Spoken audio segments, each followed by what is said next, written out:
வேற ஒரு ரவுண்டு போயிட்டு வரேன். இப்போ இவங்க சொன்ன மாதிரி இங்கே தான் லோக்கல்.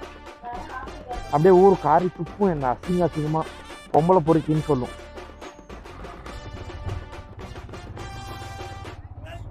அடிய போட்டு விட்டுருவேன்.